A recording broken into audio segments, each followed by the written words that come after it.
So this is book 6, the Book of Fate. And last week we just started on Canto 2, the problem of pain, which, as I mentioned, is an addition of Sri Aurobindo's to the legend. What happens in Canto 1 of book 6 is part of the legend. But Sri Aurobindo has shown us this protest of the mother's heart when she sees this dreadful doom striking her beloved daughter. And Sri Aurobindo uses this figure of the queen to express all the questions and the feeling of revolt that we human beings feel about pain.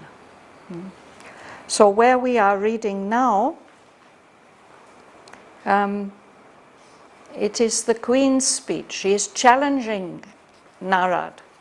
She has said, how has this mystery of pain, how has this come into the world? Is it that God can't help us? No.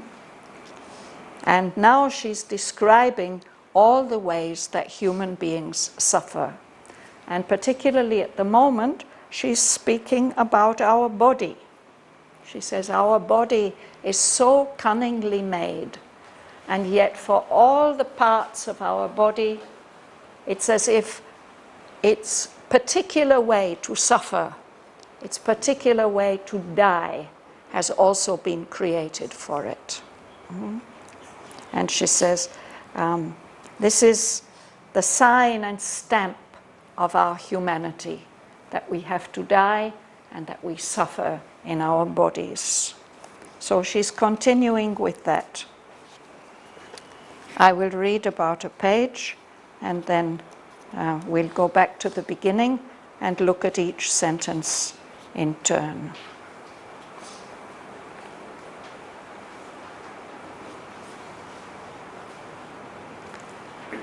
A grisly company of maladies come, licensed lodgers, into man's bodily house, purveyors of death and torturers of life.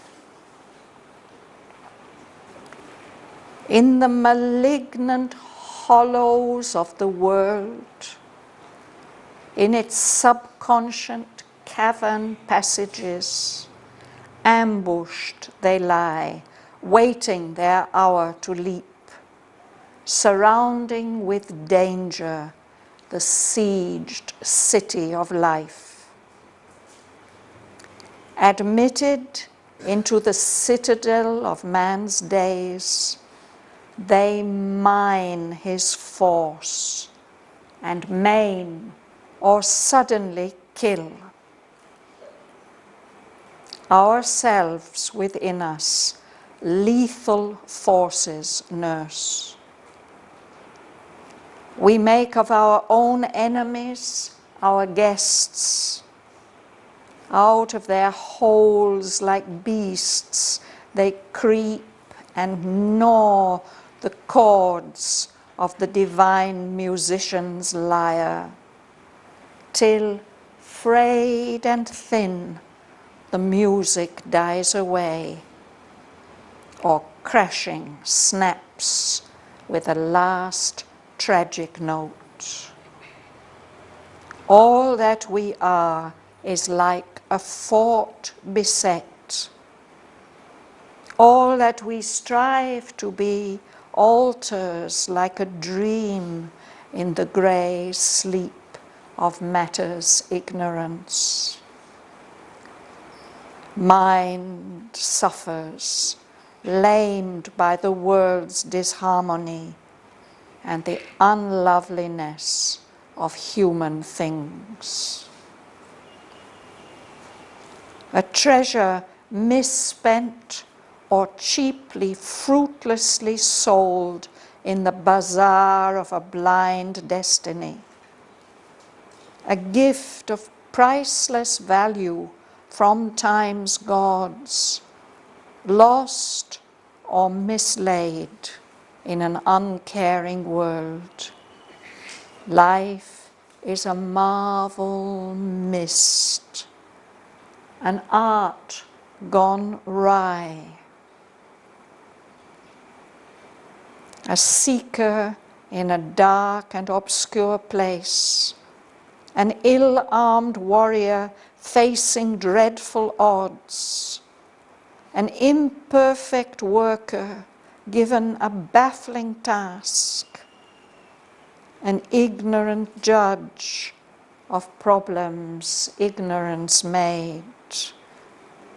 Its heavenward flights reached closed and keyless gates, its glorious outbursts peter out in mire.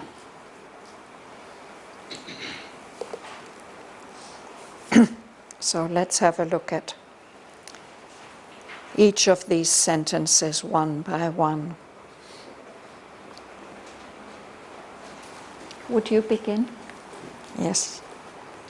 A grisly company of melodies came, licensed lodgers, into man's bodily house, purveyors of death and torturers of life. Yes, so she's speaking about our human condition. And one of the problems that we suffer is physical suffering. No? So there are maladies, sicknesses, diseases. There are lots of them, a company of them.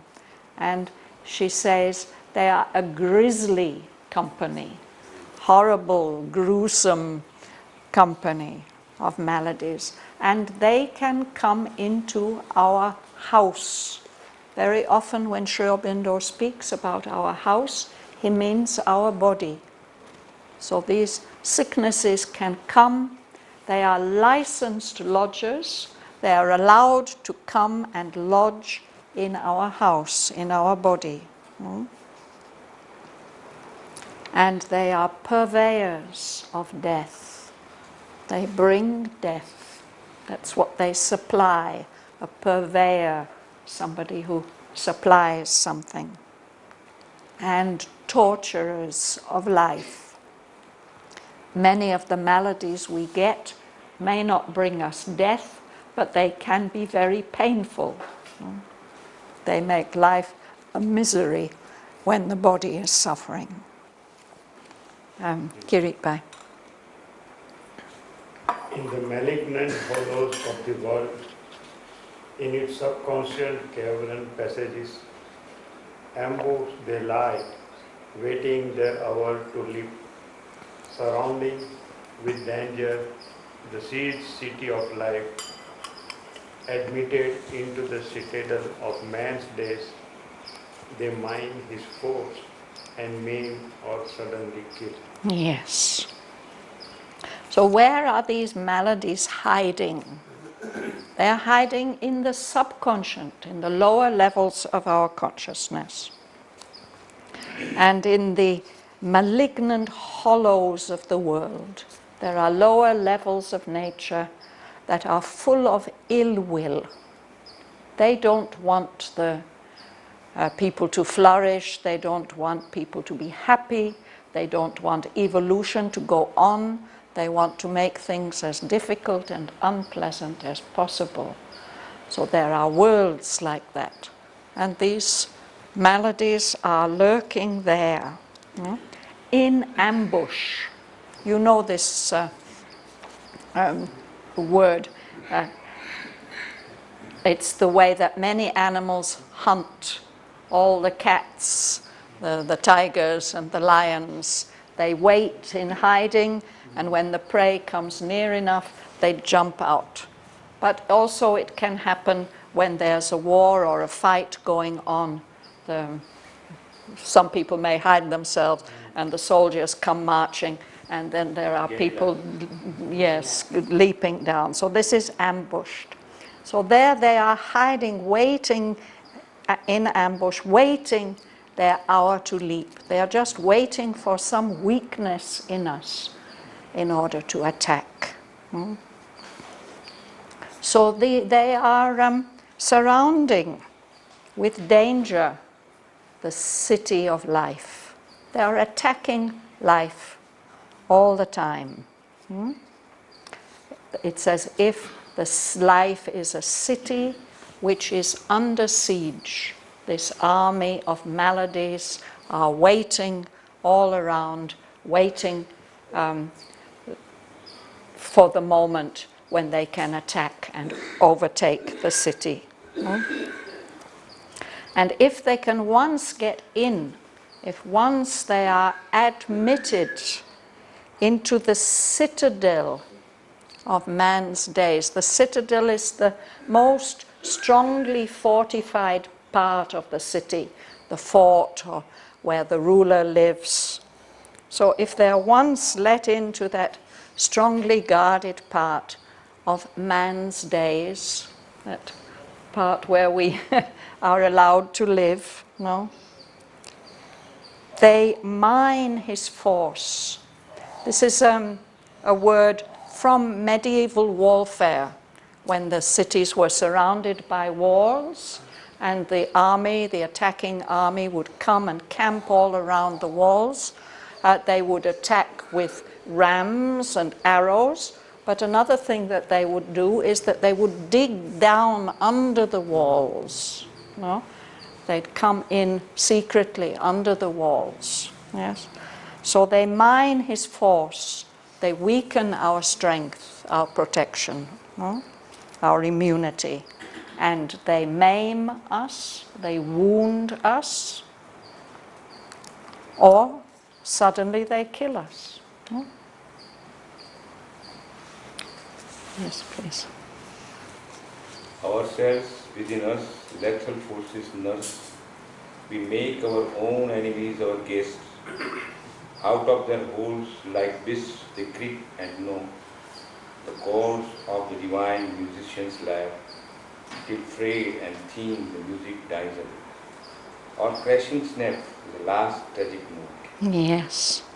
So we ourselves are nursing, we are feeding lethal forces, forces that cause death, that are deadly. And these are our enemies, but we somehow invite them in, treat them like guests. No?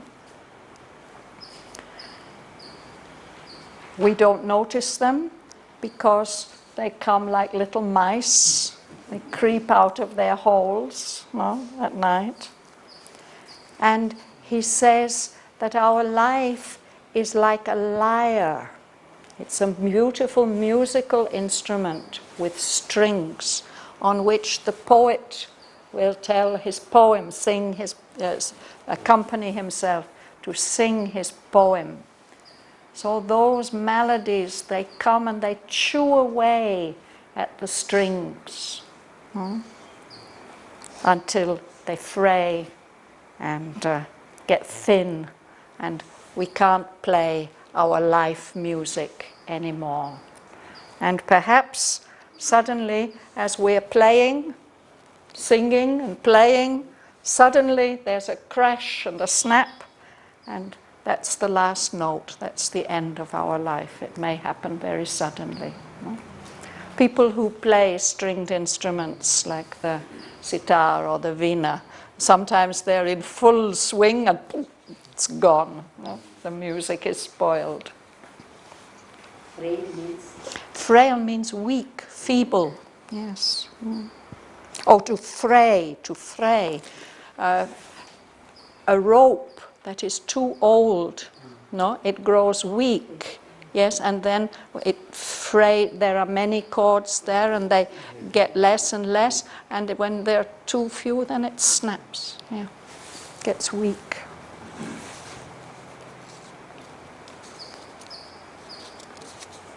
Yes, Baldev.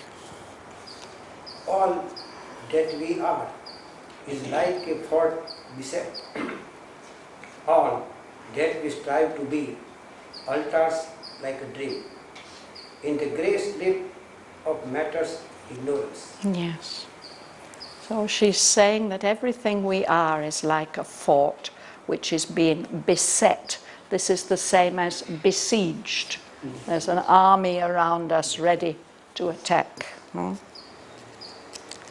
And we may have aspirations, we may strive to be better than we are, but because of this dominance of matter, everything that we strive to be, everything that we try hard to be, changes like a dream.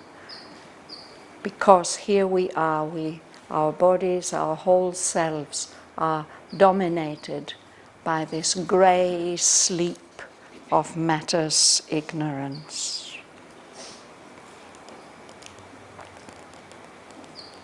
Will you read this?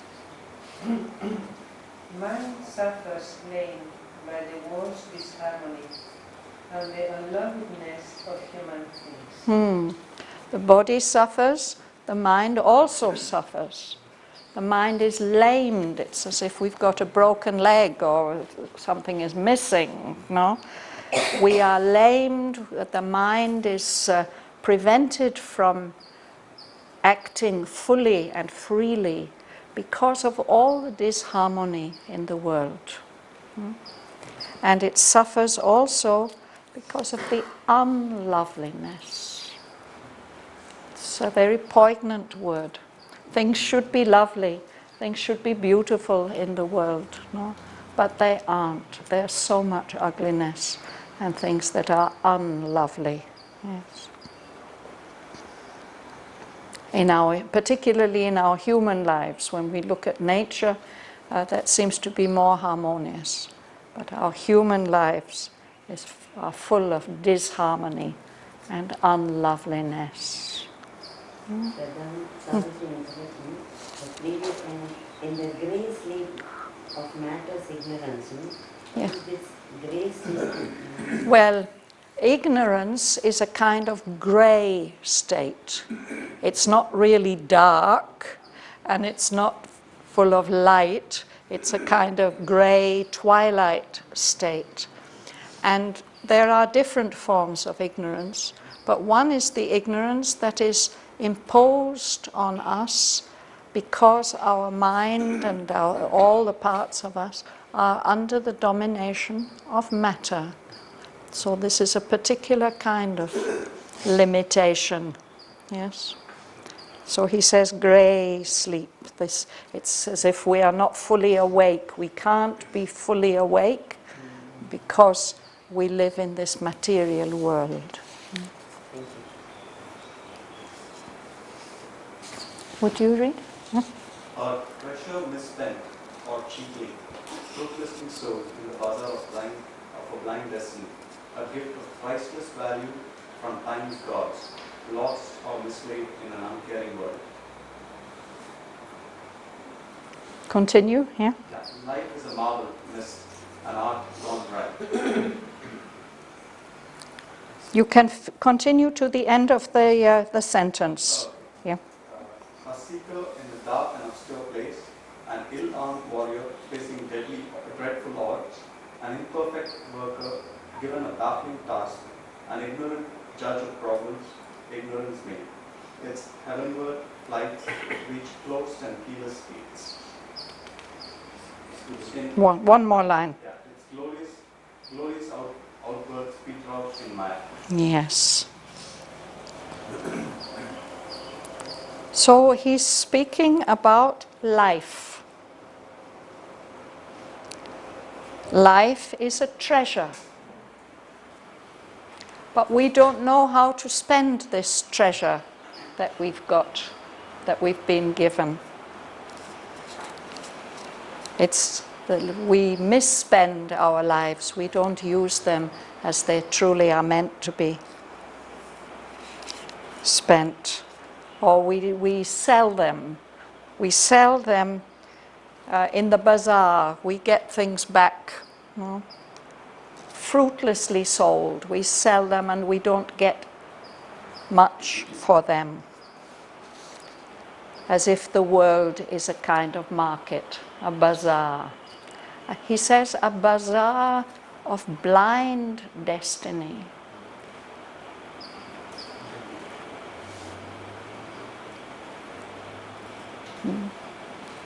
Elsewhere, Sri Aurobindo says that we can see things as if destiny is the outcome of a chain of seeing will. You know, that destiny, what we think of as our destiny, has been foreseen and willed. But most of us, our destinies are not like that. We don't know what our destiny is, and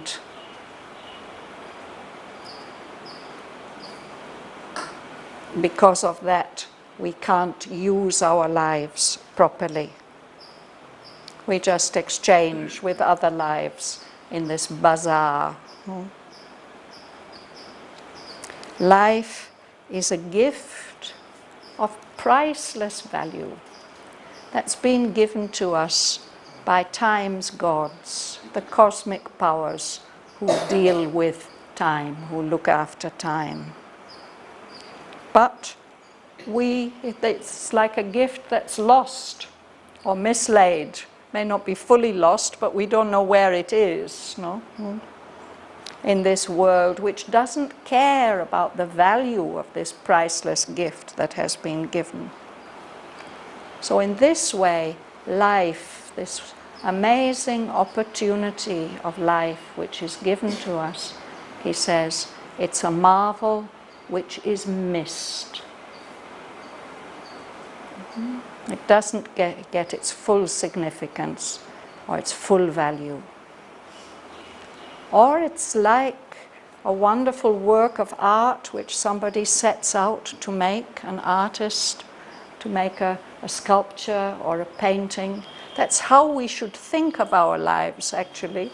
We should think of them as an opportunity to make a beautiful work of art. You know? But too often our art goes awry. It gets twisted and spoiled.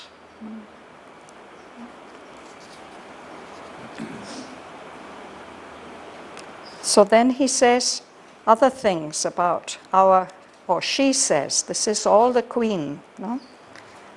She says it's a seeker who's seeking, searching in a dark and obscure place.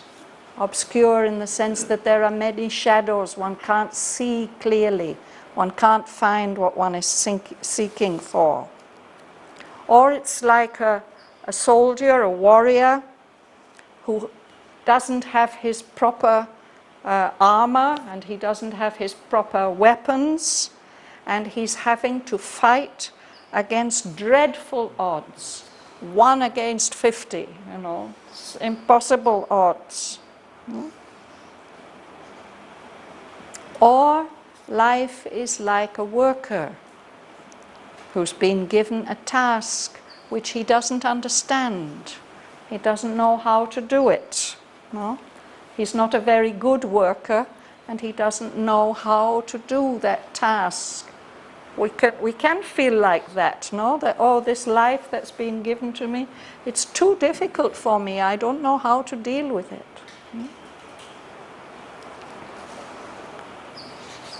In the course of our life, we have to deal with problems. But he says these are problems which ignorance makes. It's because we are ignorant that we have these problems. And here we are trying to judge what is the right thing, what is the best way to go about it. But we are ignorant judges. Life tries, like a great bird, to fly up to higher levels. There's something in life that always wants to do heroic and noble and wonderful things. But it can fly up a certain distance and then there are gates. The gates are closed. It doesn't have the key for opening the gates. So those glorious outbursts of life, sometimes all the beautiful energies come and try to express themselves. Okay, for a moment there's a wonderful firework display, but then he says they peter out in mire. A little stream is running, but it just gets sucked up by the ground, peters out. It starts, hopefully, but then it fades away, it's absorbed. And here it says it peters out in mire, in dirty mud, all those glorious outbursts that the life energy makes.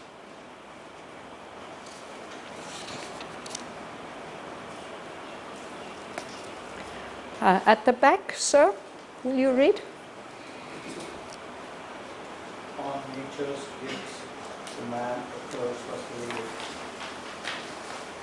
All walks renowned by its own opposites. Error is the comrade of our mortal thought, and falsehood lurks in the deep bosom of truth. Sin poisons with its vivid flowers of joy, or leaves a red scar burned across the soul. Virtue is a great bondage and the goal. Thank you. A jail, actually, yes, a jail, yes.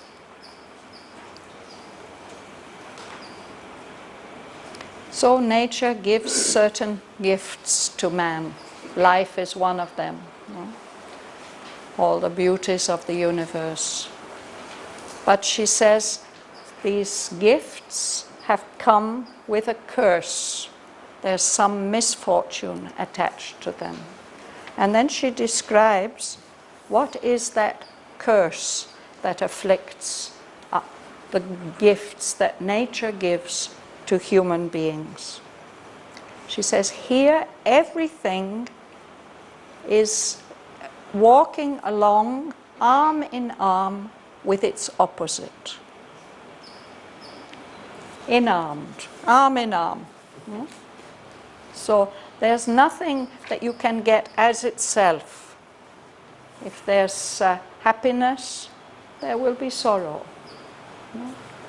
If there's hot, there'll be cold. If there's light, there'll be darkness. If there's knowledge, there'll be ignorance. Everything moves along, inarmed by its own opposites. That is why error is the comrade of our mortal thought. To err is human, to make mistakes. We're doing it all the time. Falsehood is lurking, is hiding there in the deep bosom of truth. We think we have found some truth and we try to lead our lives according to that truth. But too often it happens that if we stick to it too closely, we find ourselves going astray in one way or another. There is, of course, a truth which is beyond all opposites, but that's not the truth that we find here. What is true for one person is not true for another. There's something we feel like sin, that we can do things which somehow separate us from the divine or from our own soul. So we do things that are sinful, and that's very attractive, the vivid flowers of joy, but these are poisonous flowers, and they have such a terrible effect on us. It poisons the soul, or even leaves a terrible scar, a red scar burnt across the soul. The opposite of sin is virtue. That also, it can be a grey bondage, a prison, which prevents us from developing as the soul needs to develop. Yes, this word jail, G-A-O-L. How does this get pronounced jail? It's an old spelling, and I think I've mentioned before, Sri Aurobindo uses this spelling in a couple of places in Savitri, but we also find the modern spelling of J-A-I-L, a jail, a prison. So this old spelling, it's one of the very illogical spellings that we have in our English language. And when I was studying in the university, I remember our teacher who was teaching us about the origins of words. She said that the spelling had come from one French dialect and the pronunciation from another one. But that word, I don't think it is used in French anymore. Who will read next? Ma'am, will you read? Every Yes? step is laid for understanding, Okay. alien to reason and the spirit's life, or found of action from a darkness realm. In ignorance and nescience are our roots. At every step is laid for us a snare. Hunters lay snares on the paths in the forest where the animals go. They want to catch a deer or a rabbit or something. So there's always something in our path lying to trip us up, or catch hold of us. She says that our fountain of action, our motives, or the energy that allows us to act, is coming up from a darkness, from something that we are not aware of, and that may be dark in itself. That darkness is alien to reason. Many times we find ourselves doing things and we don't really know why we did it. Alien to reason and the Spirit's light is this darkness from which much of our action and our decisions just come up well, like a water coming up out of the ground. And this is because our roots, like the roots of a tree, are in ignorance and nescience. Nescience, not knowing. You may remember Sri Aurobindo's poem about the tree, a tree upon a sandy river bank. No? Its roots go down and drink the water, and its branches are trying to grow up into a higher. He says, this is the soul of man. You know, we want to grow up towards the light, but our roots are holding us down to the earth. So that's because we've emerged, we've evolved from the inconscience. We've come up out of this darkness of matter. Our life has emerged and the power of mind has emerged, but we are still living under the domination of the material principle. Now you will read now. A growing register of melodies is the past count, the future's book of fate. The centuries pile veins, bodies, and men's crimes upon the countless ground of nature's fields, as if the world's stone wall was not enough. A crop of miseries obstinately is sown by his own hand in the furrows of the doors. The vast imprisoned tragic harvest ripped from all mystics buried by optimist. Yes. So if we look back into history, into the account of the past, it seems to be a growing register of calamities. Calamities, disasters, catastrophes. they're just getting more and more. If we we look back into history. That's the account of the past. But it also seems to be our fate in the future also, as if we can't escape from this repetition of calamity upon calamity. And the hundreds of years pass, the centuries, and they're just piling up man's follies and man's crimes, our foolishness, our stupidity, and our wrongdoings.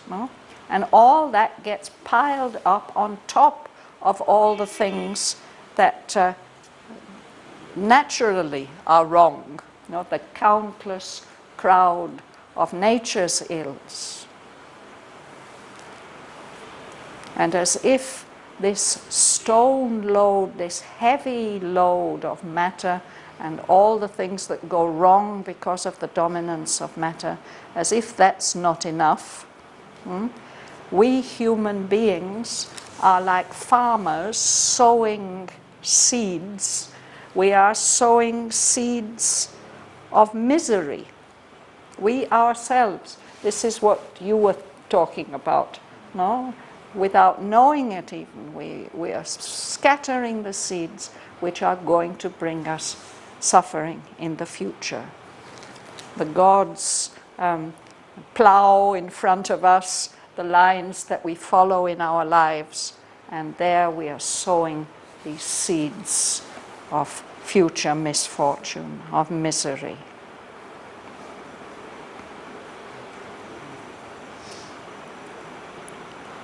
One more, Joel.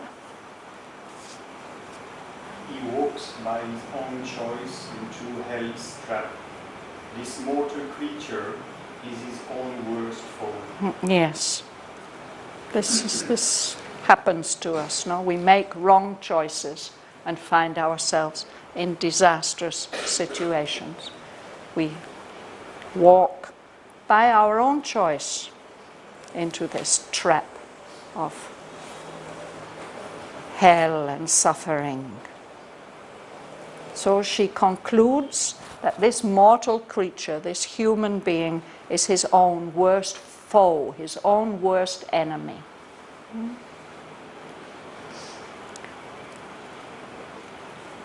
His science is an artificial of good. He ransacks earth for means to harm his kind. He slays his happiness and others too. So yes, his science, his knowledge is artificially against nature. It's creating doom, disaster. Of course, it doesn't only do that. We have to remember here that the Queen is expressing a very dark picture of life, and I'm sorry it goes on for quite a lot longer. We won't come to anything brighter today. But that's true. We have seen this because science can do things that benefit us, but because everything walks in-armed with its own opposite, those same powers that can bring us advantages and blessings, they also bring us doom. And we human beings, we ransack Earth like a band of robbers. We burst in and we're looking for everything valuable and we take it away. It's a very brutal way that we treat the Earth. And we are doing it deliberately to find ways to harm other human beings, our kind. Human beings destroy their own happiness and the good of others also.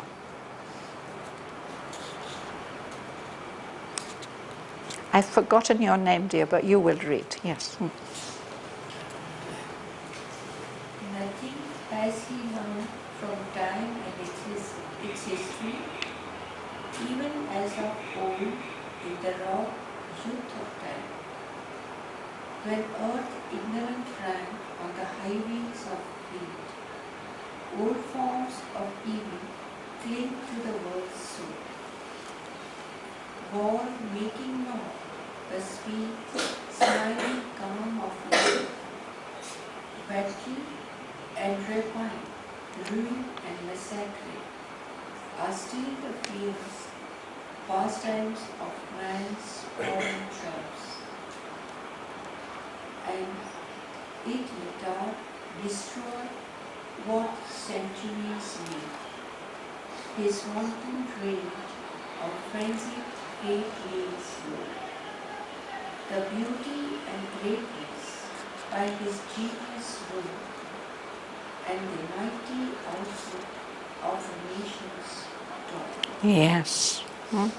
So we haven't learned anything. We have to admit it. No? When we look back, we don't seem to have learned anything from time and its history. It's just as way back in the past we read about the tribes warring in the raw youth of time, no? When earth was running ignorant on the highways of fate. Now we should know better, but still those old forms of evil cling to the world's soul. They are still hanging around. And then she lists these things. War. What does war do? It turns into nothing the sweet, smiling calm of life. We feel so sorry when we hear about the peaceful people of Syria. I saw a film that was made just a year or two before all this civil war started, which showed such a beautiful kind of life there in that country. Now what devastation, that sweet, smiling calm of life. Battle and rapine, rape and destruction, ruin and massacre. This is still the fierce pastime. That's the way we human beings pass our times. This is the use we make of our lives.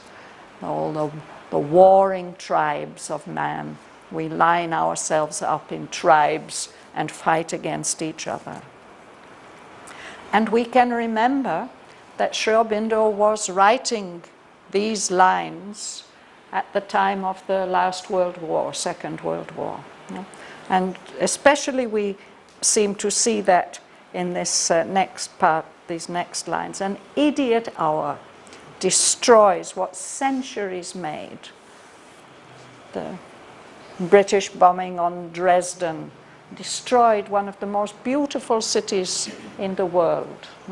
And cathedrals, wonderful cathedrals, were destroyed. So those took hundreds of years to build up. Gone in an hour. So this is, and more recently we have seen the way in Afghanistan, the beautiful Buddha statues in Bamiyan. It's this wanton rage or frenzied hate lays low, destroys the beauty and greatness that has been created by human beings. These are also creations of man.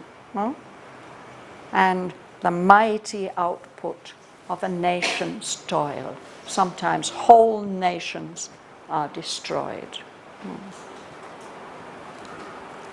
So this continues for another page and a half, but that's where we will stop today. This is a very, very poignant picture that Sri Aurobindo puts in the mouth of Savitri's mother. But she's expressing all these things on behalf of all of us. If we think about things at some point in our life, we have to ask these questions. Why is it like this? Why does this happen? Why do we human beings seem so helpless to do anything about it? So in this canto, Canto 2, The Way of Fate and the Problem of Pain, Sri Aurobindo presents these questions and problems, and he also gives some answers, which are very, very interesting. So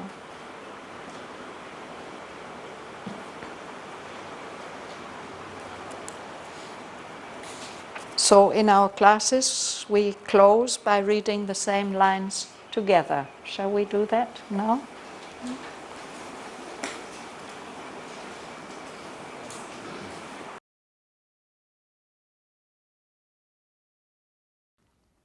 A grisly company of maladies come, licensed lodgers, into man's bodily house, purveyors of death and torturers of life.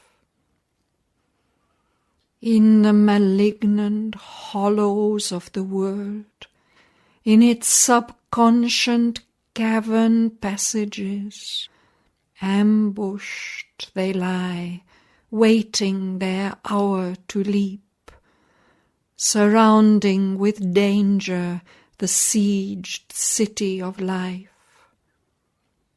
Admitted into the citadel of man's days, they mine his force and maim or suddenly kill. Ourselves within us lethal forces nurse. We make of our own enemies our guests. Out of their holes like beasts they creep and gnaw the chords of the divine musician's lyre, till frayed and thin the music dies away, or crashing snaps with a last tragic note. All that we are is like a fort beset. All that we strive to be alters like a dream in the grey sleep of matter's ignorance. Mind suffers, lamed by the world's disharmony and the unloveliness of human things. A treasure misspent or cheaply, fruitlessly sold in the bazaar of a blind destiny. A gift of priceless value from time's gods, lost or mislaid in an uncaring world. Life is a marvel missed, an art gone wry, a seeker in a dark and obscure place, an ill-armed warrior facing dreadful odds, an imperfect worker given a baffling task, an ignorant judge of problems ignorance made. Its heavenward flights reach closed and keyless gates. Its glorious outbursts peter out in mire. On nature's gifts to man a curse was laid. All walks inarmed by its own opposites. Error is the comrade of our mortal thought, and falsehood lurks in the deep bosom of truth. Sin poisons with its vivid flowers of joy, or leaves a red scar burnt across the soul. Virtue is a grey bondage and a jail. At every step is laid for us a snare. Alien to reason and the spirit's light, our fount of action from a darkness wells. In ignorance and nescience are our roots. A growing register of calamities is the past's account, the future's book of fate. The centuries pile man's follies and man's crimes upon the countless crowd of nature's ills. As if the world's stone load was not enough, a crop of miseries obstinately is sown by his own hand in the furrows of the gods. The vast increasing tragic harvest reaped from old misdeeds buried by oblivious time. He walks by his own choice into hell's trap. This mortal creature is his own worst foe. His science is an artificer of doom. He ransacks earth for means to harm his kind. He slays his happiness and others' good. Nothing has he learned from time and its history. Even as of old, in the raw youth of time, when earth ignorant ran on the highways of fate, old forms of evil cling to the world's soul. War, making naught the sweet smiling calm of life. Battle and rapine, ruin and massacre are still the fierce pastimes of man's warring tribes. An idiot hour destroys what centuries made. His wanton rage or frenzied hate lays low the beauty and greatness by his genius wrought, and the mighty output of a nation's toil.